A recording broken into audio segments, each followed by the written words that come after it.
বাড়িতে বা ছাদে এরকম পুরনো ফলের ক্যারেটে দারুণ সুন্দর সবজি চাষ করা যায়।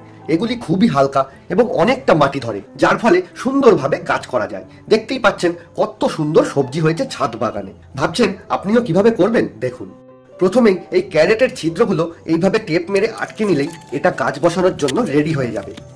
তবে গাছ বসানোর আগে টবের মাটি ঠিকভাবে তৈরি না করলে গাছও ভালো হবে না, গাছে ভালো ফলনও পাওয়া যাবে না। প্রথমেই একদম নিচে দিয়ে দিন এরকম নেট, তার উপরে দিয়ে দিন বিভিন্ন সবজি, তরিতরকারির খোসা, ফল ইত্যাদির খোসা বা যে কোনো গাছের শুকনো বা কাঁচা পাতা। এগুলি টবের ড্রেনেজ সিস্টেম হিসেবে কাজ করবে এবং এদের থেকে গাছের জন্য সম্পূর্ণ জৈব সার তৈরি হবে, তাও একদম ফ্রিতে, যার ফলে গাছ খুব ভালো বাড়বে এবং গাছে দারুণ ফলন পাবেন। এবারে এর উপরে দিয়ে দিন ফ্রেশ মাটি। এইভাবে সুন্দর করে চেলে নেওয়া কিছুটা দোআঁশ জাতীয় বালি মাটি হলে বেস্ট রেজাল্ট পাওয়া যায়। আপনার মাটি শক্ত এঁটেল জাতীয় হলে 50-50 হিসেবে মাটি ও হলুদ বালি মিশিয়ে নেবেন। কিছুটা ওরকম ফ্রেশ মাটি দেওয়ার পরে এবারে দিতে হবে কম্পোস্ট সার, ভার্মি কম্পোস্ট, গোবর সার বা পাতা সার, যে কোনো একটা হলেই চলবে। সবজির খোসার উপরে 2-3 ইঞ্চি মাটি দেওয়া হয়েছে, তার উপরে আবার 2-3 ইঞ্চি কম্পোস্ট সার দেওয়া হচ্ছে।